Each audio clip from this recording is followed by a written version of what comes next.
오늘도 이렇게 수요 기도에 참여해서 예배 드리는 우리 사랑 모든 성도님들에게 또 가정과 하시는 모든 일들 위에 하나님의 은총과 평강이 있기를 주님의 이름으로 축복합니다.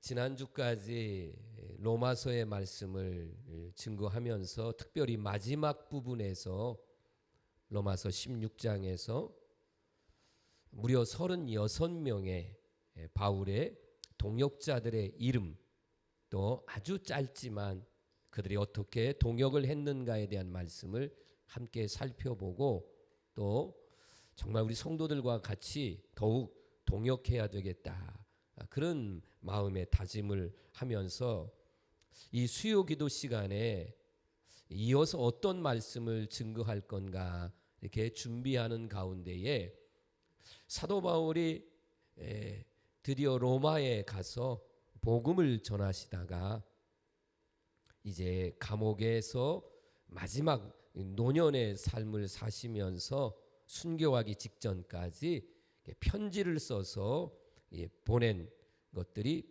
이제 하나님의 말씀인 성경이 됐는데, 이게 일명 옥중서신이라고 그래요. 그 중에서 사도 바울에게 있어서는 정말 빼놓을 수 없는 동역했던 교회와 성도들이 누구냐 하면 바로 빌립보 교회예요. 그래서 오늘부터 제가 수요 기도의 시간에 이 빌립보서를 강해를 하면서 다시 한번 동역자들을 세우고, 아멘, 서로 동역자들을 세우고 그런 신앙으로 함께하는 그런 교회가 되고 목사가 되기를 다짐하는 그런 마음으로 말씀을 전하려고 합니다. 사도 바울은 로마 감옥에서 언제 이 자신의 생명이 죽을지 알지 못하는 상황 속에서 빌립보 교회를 생각하면서, 그러면서 마음속에 그들만 생각하면 기쁨이 있는 거예요. 감사가 있는 거예요. 5절 말씀을 한번 보실까요? 5절에 보면 너희가 첫날부터 지금까지, 그러니까 사도 바울이 유럽 그리스의 빌립보거든요. 이곳에 처음으로 가서 이제 유럽의 첫 번째 교회를 세운 곳이 바로 빌립보 교회인데, 그러니까 이 빌립보 교회에서부터 지금 로마의 감옥에 들어있는 이 기간까지는 약 시간적으로 보면 10년 정도 됩니다. 그 시간 동안 언제나 빌립보 교인들은 사도 바울의 목회와 선교 사역을 위해서 기도하고 물질로 마음으로 그렇게 협력했던 정말 좋은 동역자들이었다. 그래서 생각할 때마다 뭐예요? 마음에 너무너무 감사하다, 그리고 기쁨이 있다, 이런 표현을 하고 있습니다. 이 부분을 잠시만 소개를 하면, 아시아에 2차 전도 여행을 떠나려고 이렇게 마음을 먹고 준비하고 있는데, 오늘날 환상 가운데에서 저 마게도니아 사람, 유럽의 사람들이 와서 우리에게 복음을 전해주세요, 우리에게 와서 도와주세요, 이런 걸 환상으로 보게 됩니다. 자신의 뜻은 아시아의 복음을 전하는 것이었는데 성령의 인도하심을 따라서, 그래서 마게도니아 지역, 지금의 그리스 빌립보 지역에 이제 복음을 전하러 떠나게 되는데, 어디 가서 복음을 전할까 이렇게 하는 끝에 그가 찾아간 곳이 강가였어요. 당시에는 교회가 없으니까 강가에 거닐다가 보니까 거기서 누구를 만났냐면 자주장사를 하는 그런 옷감을 파는 그런 루디아라고 하는 정말 좋은 믿음의 여자를 만나게 됐죠. 그에게 복음을 전하게 됐고, 바울과 동역자인 실라를 자기 집에 초대해서 자기 집에서 1년 6개월 동안 숙식을 제공하면서 사도 바울의 이 목회를 돕습니다. 그 집을 오고 가다 보니까 귀신 들려가지고 점을 쳐주면서 돈벌이를 하는 여자 소녀를 만나게 되는데 마음속에 자꾸 고쳐주고 싶은 생각이 들어서 그래서 그 아이를 고쳐주었는데 그 아이를 이제 노예로 삼고 종으로 삼고 돈벌이를 하는 주인이 이제는 점을 치지 못하니까 고소를 했어요. 그래서 이제 매를 잔뜩 얻어맞고 감옥에 빌립보 감옥에 바울과 함께 이 신라와 함께 감옥에 들어갑니다. 거기서도 어때요? 밤새도록 하나님께 찬송하고 기도하고 찬송하고 기도하고 이러다 보니까 갑자기 지진이 일어나고 묶어놓았던 쇠고랑의 착고가 풀려지게 되고 죄수들이 다 도망간 줄 알아서 이제는 나는 죽었구나 생각했던 간수장이 칼을 빼서 자결하려고 할 때에 그의 생명 죽지 말라고 우리 다 여기 있다라고 그렇게 말한 후에 이 간수장이 내가 어떻게 해야 구원을 얻을 수 있겠습니까? 이런 질문 앞에 그 유명한 사도행전 16장 31절 말씀 주 예수를 믿으라 그리하면 너와 내 집이 구원을 얻으리라. 아멘. 이 말씀을 전해주고 그래서 간수장이 복음을 받아들이고 바울과 실라를 자기 집에 모셔서 이제 자극진이 대접하면서 그 집의 온 식구들이 다 세례를 받는 역사가 일어났어요. 그래서 루디아는 자기의 집을 개방했고 그게 빌립보 교회가 됐고 요즘으로 말한다면 개척교회 멤버가 바로 간수장의 식구들과 함께 빌립보 교회를 개척하게 돼서 계속해서 사도 바울이 빌립보 교회를 떠나서 다른 지역에 가서 복음을 전할 때도 선교비가 필요하잖아요. 그러니까 선교비를 보내고 후원했던 그 사람들과 교회가 바로 빌립보 교회였다 하는 거예요. 그것이 고린도 지역, 데살로니가 지역, 예루살렘에 갈 때 어떤 지역에 갈 때도요. 이들은 힘에 지나도록 또 어떤 교회가 흉년이 들어서 어려우면 정말 힘에 지나도록 연보라 그래요. 도와주는 구제연금을 이렇게 모아서 그래서 이제 후원하고 이런 일들을 감당했던 교회가 빌립보 교회입니다. 빌립보서 2장 25절로 이렇게 한 번만 소개를 하면 지금 바울이 로마 감옥에 있을 때예요. 이때에는 에바브로 디도라는 사람을 보내어서 그래서 마지막까지 사도 바울이 육체 건강이 좋지 않잖아요. 그래서 건강을 돌보도록 했고 필요한 물질을 이제 가지고 가서 끝까지 후원하면서 위로해 주었던 그런 교회가 성도들이 바로 빌립보 교회라 하는 것입니다. 그러면 빌립보 교회 성도들은 늘 평안했느냐? 그때 당시는 그렇지 않습니다.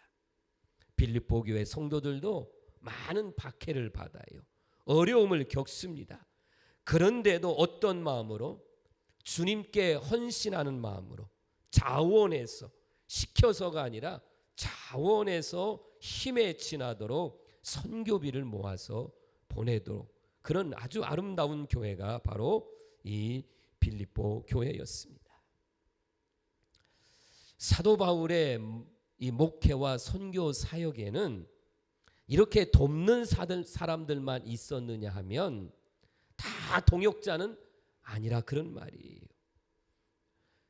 사도들, 예수님의 12 제자로서의 사도들도요, 사도 바울이 별로 탐탁치 않은 거예요. 별로 호응을 해주지 않았어요.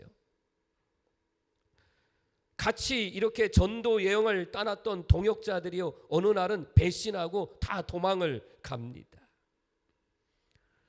같이 복음을 전도하러 가서 이제는 막 복음의 문이 열릴까 그랬더니만 그런데 함께 하기로 한 디도가 오지를 않아요. 디모데후서 4장 16절에 보면 사도 바울이 이제는 내가 예수님을 믿고 내가 정말 구원의 확신을 가지고 여러분 이렇게 복음을 전합니다.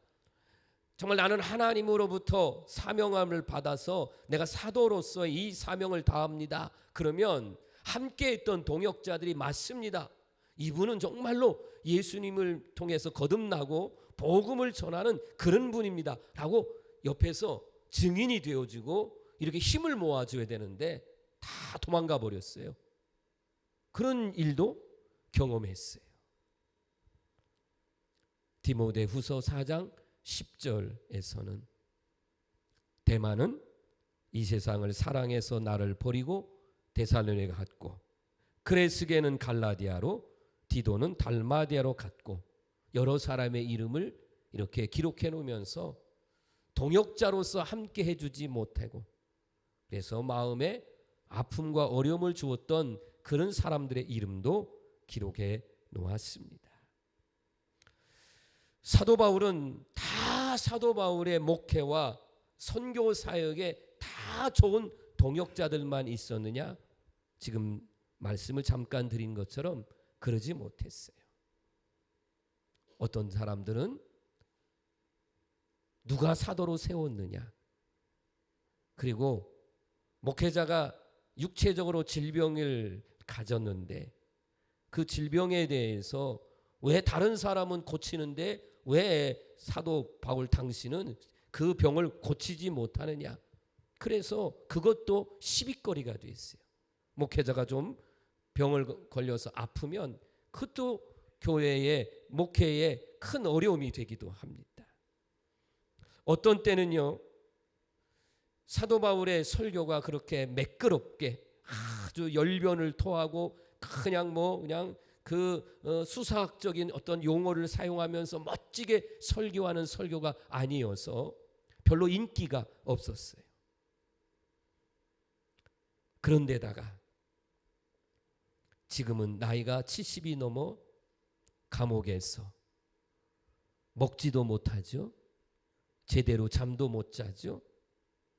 그리고 그 추위에 정말 외투를 가져달라고 한 걸 보면 얼마나 추워서 바들바들 떨고 있는 그런 모습을 볼 수 있지 않습니까? 여러분, 이런 상황에 노 사도가 얼마나 외로웠을까? 얼마나 고독했을까? 우리 한번 그 부분도 볼 수 있어야 됩니다. 이 사실을 빌립보 교회 성도들은 그냥 흘려보내지 않았어요. 그래서 그 중에 정말로 믿음이 좋은 에바브로 디도라는 사람을 그리스 빌립보에서 로마까지 보내는 거예요. 그래서 겨울 외투도 그리고 그가 필요한 그런 어떤 물질들을 가지고 지금 사도 바울을 찾아왔어요. 얼마나 감격했겠어요. 얼마나 위로를 받았겠어요. 늘 주님이 나와 함께 하신다는 믿음은 있었지만 그래도 함께 했던 성도들, 지난날 복음을 받아들였던 그 성도들이 왔으니 얼마나 감동이 되고 위로가 되고 이제는 나 혼자가 아니다.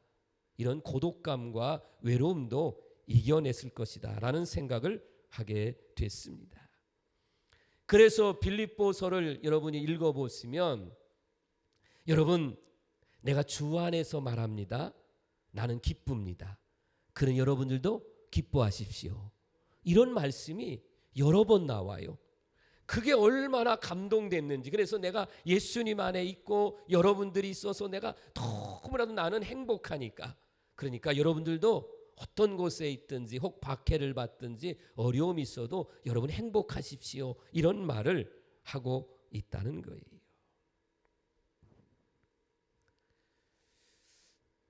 저에게 있어서 내 삶에 지금까지 가장 중요하게 여기면서 살아왔던 것은 역시 교회입니다.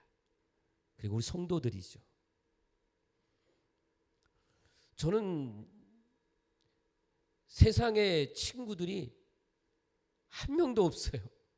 세상의 친구들은 이제 뭐 초등학교, 흔히 말하는 중학교, 고등학교 이런 친구들은 한 명도 제가 만나는 사람이 없어요. 교회 안에서 예전에 제가 어렸을 때 다녔던 그 교회 안에서 만났던 그 친구들은 있죠. 그리고 그들도 뭐 지금은 뭐 지금 몇 년 동안 만나지 못하고, 오직 제가 관계를 하고 생각하는 거는 여러 성도들이 있죠. 어느덧 세월이 참 많이 흘렀습니다. 어제 교역자 회의를 했어요. 철원 엘림교회에서 교역자 회의를 했습니다. 엘림교회의 담임 목사이신 정 목사님께서 이제 1년 몇 개월 후면 내후년 봄 연회에서 은퇴를 하시게 됩니다. 내년이 아니고 내후년이에요. 그래도 1년 몇 개월인데, 교역자 회의에는 그 교회의 담임 목사가 설교를 하게 돼 있어서 이제 정 목사님께서 설교를 시작하시면서 뭐라고 서론에 시작을 하시냐면, 이제 철원서 지방에서 내가 여러분 앞에 설교하는 것은 오늘이 마지막인 것 같습니다. 왜냐하면 이게 다음번 돌아오려면 한 1년 6개월 내지 1년 7, 8개월 걸려야 되거든요. 그러면 그 전에 이제 은퇴를 해야 되니까 다시 순서가 안 올 것 같아요. 그 말을 들으니까 대부분의 교역자들이, 사모님들이 나중에 식사를 하거나 이렇게 차를 마실 때 가슴이 다 먹먹했고 뭉클했다는 거죠.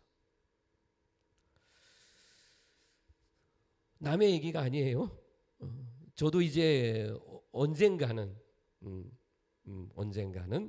그런 날이 분명히 옵니다. 그러면서 제가 오늘 이 말씀을 여러분 앞에 증거하면서 다시 한번 제가 담임 목사로서, 또 여러분은 저에게 있어서의 동역자로서 우리가 함께 가져야 될 믿음과 마음이 뭘까? 다시 5절 말씀을 한번 비춰보면, 빌립보서 1장 5절 한번 읽어볼까요? 같이요. 시작. 너희가 첫날부터 이제까지 복음을 위한 일에 참여하고 있기 때문이라. 아멘. 저와 우리 성도들과의 만남이, 우리는 세상적인 교제가 아니에요. 세상적인 만남이 아닙니다. 저와 우리 성도들과 또 성도들과 성도들 간의 교제, 이 코이노니아는 다 무엇을 목적으로 하냐면 복음을 목적으로 하는 것입니다. 어떻게 하면 정말 복음을 더 확장시키고 또 부흥시키고 한 영혼이라도 전도하고 또 교회를 잘 섬기고 그 교회에 정착할 수 있도록 도와주는 것, 이런 모든 것들이 다 뭐냐면 그게 코이노니아, 교제라고 하는 말입니다. 이 코로나19 시대에 우리가 그냥 밥 먹자 이것만이 교제가 아니잖아요. 우리가 같이 말씀 사역을 나누기도 하고, 서로 기도 제목이 뭔지 나누기도 하고, 위에서 기도도 하고, 이런 것이 없으니까 참 교회가 정말 교회다운 모습이 너무 없는 것 같이 느껴지는 너무 아쉬움이 참 많습니다. 바울은 빌립보 교회 성도들에게 단순히 어떤 물질적인 선교적인 비를 받고 그저 필요한 어떤 것을 받아서만 고마움이 아니라 그들과 함께 복음 전도에 함께 했던 것들, 이것이 얼마나 감사한지. 정말 목회자에게서 잊을 수 없는 것은 무엇이냐면, 감사할 조건이 뭐냐면 교회를 위해서, 복음을 위해서 언제나 그 자리에 그분이 함께하고 있다는 것. 이거는 목사가 잊을 수도 없고요, 너무너무 고마운 거예요. 그래서 사도 바울이 너희들은 정말로 이제부터 첫날서부터 지금까지 어쩌면 이렇게 변함없이 복음을 위한 일에 함께했다. 그것이 너무 고마운 거예요. 그리고 사도 바울은 빌립보 성도들의 하나님의 은혜의 일에 그들이 감사하게 참여하고 있음에 그 마음을 표현하고 있습니다. 어느 정도냐면 7절 말씀을 한번 보시면요. 내가 너희 무리를 위하여 이와 같이 생각하는 것이 마땅하니 이는 너희가 내 마음에 있음이며 나의 매임과 복음을 변명함과 확정함에 너희가 다 나와 함께 은혜에 참여한 자가 됨이라. 아멘. 이 말씀을 해석을 하면 이거예요. 내가 매였다는 거예요. 매였다는 것은 뭐냐면 내가 지금 복음을 전하다가 내가 이제는 감옥에 갔다는 거예요. 갇힌 상태예요. 그런 상태에서 재판을 받아요. 재판을 받잖아요. 쉽게 말하면 피고 바울은 왜 이곳에 왔는가 라고 말하면은 저는 이런 것 때문에 내가 왔습니다. 근데 이것을 뭘 전하는 거냐면 그 속에서도 그가 뭐예요? 복음을 전하는 거예요. 이 예수 그리스도가 바로 나의 구세주고 우리의 구세주입니다. 그분이 우리가 기다리던 메시아입니다. 그리스도입니다. 이건 분명하게 옳습니다. 나는 이 부분에 대해서 분명하게 선포하고 나는 그대로 믿습니다. 이걸 분명하게 전하는 거예요. 그래서 여러분 성경에 보면 베스도라는 총독이 그 똑똑한 바울이 이런 말을 하니까 너 미쳤네? 너 예수에게 미쳤네? 이런 얘기를 할 정도였거든요. 빌립보 교회 성도들은 어때요? 사도 바울이 매여서 감옥에 들어가서 이게 한두 번이 아니거든요. 예루살렘에 가서도 마찬가지요. 당당하게 사람들 앞에서 여러분 나는 그 예수님이 구세주임을 믿습니다. 이런 사실을 당당하게 전할 때에 그 빌립보 교회 성도들은 그 사실 그대로 믿고 인정하고 함께 했다는 거예요. 또 하나 사도 바울이 말한 은혜는 어떤 거냐면 여러분 나는 복음을 전할 수 있는 그런 사도의 자격이 없는 괴수 중에 괴수였습니다. 그런 나를 하나님이 택하셨어. 그래서 하나님께서 자녀로 삼으시고 그리고 복음을 전할 수 있도록 하나님이 나를 불러주셔서 이 일을 맡겨주셨으니 만삭되지 못해서 난 자 8달 보름 만에 태어난 사람을 우리가 어때요? 팔싹둥이 뭔가 모자란 사람을 표현할 때 그런 표현하는 그런 나를 하나님께서 나에게 사도로서 일을 맡기시고 복음을 맡겨주셔서 이 일을 하게 해주신 것은 뭐냐? 이게 하나님의 은혜입니다.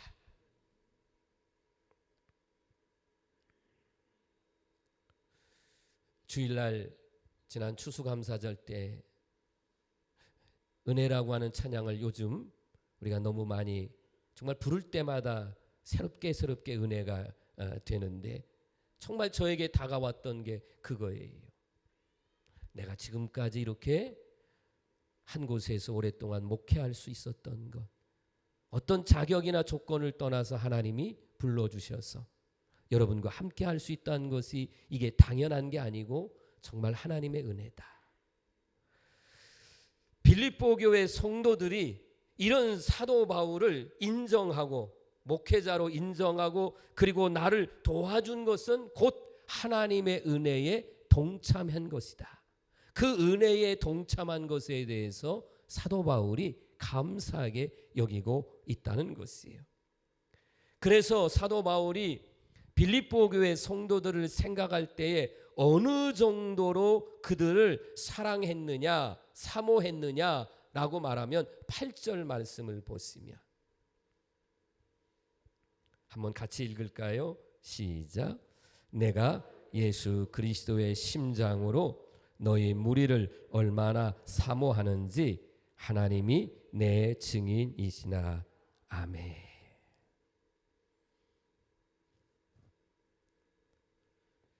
예수 그리스도의 심장을 가지고 사모했다는 말은 여러분 이 심장, 예수님의 마음이에요. 예수님의 마음. 예수님의 마음은 어떤 마음이에요? 예수님은 하늘 보좌를 버리시고 이 세상에 내려오셔서 낮아지시고 십자가에 죽기까지 사랑하면서 우리를 구원해 주시는 그것이 예수님의 마음이에요. 지금 사도 바울이 빌립보 교회 성도들을 향해서 표현한 마음이 그런 마음이라는 거죠. 정말 예수님이 내려오셔서 죽기까지 사랑했던 그 예수님의 마음처럼 나도 여러분을 그렇게 사랑합니다 라는 그런 애끓는 심정을 표현하고 있습니다. 목회자와 성도와의 관계가 오늘날 절실하게 요구되는 관계가 이런 관계인 줄로 믿습니다. 저는 우리 성도 여러분을 정말 사랑합니다. 저 혼자 짝사랑하게 하지 마시고, 저 혼자 짝사랑하게 하지 마시고, 저 식사 대접 잘 해주시는 분들이 요즘 안 해준다고 내가 좀 삐졌다고 좀 그렇게 알고 계시고, 그런데 이제 신방을 할 거예요. 신방. 11월 셋째 주 이제 화요일서부터 우리 성도들 가정을 신방하는데 백신들 다 맞았으니까 이제 식사 대접을 받으려고 합니다. 밥 먹으면서 여러분들에게 사랑을 좀 받고 싶고 정말 사랑의 말씀을 가지고 축복의 말씀을 가지고 찾아뵈려고 그래요. 그러니까 이번에는 정말 신방 다 받으셨으면 좋겠어요. 어떤 가정 빠지지 말고, 그래서 정말 내가 여러분을 너무너무 짝사랑하고 있는데 그 짝사랑이 이제 한쪽 사랑이 아니라 완전한 사랑이 될 수 있도록 그렇게 해서 정말 신방하고 그렇게 준비를 하고 있습니다. 마지막 말씀을 전한다면, 여러분 세상적인 관계는 언젠가는 끝이 납니다.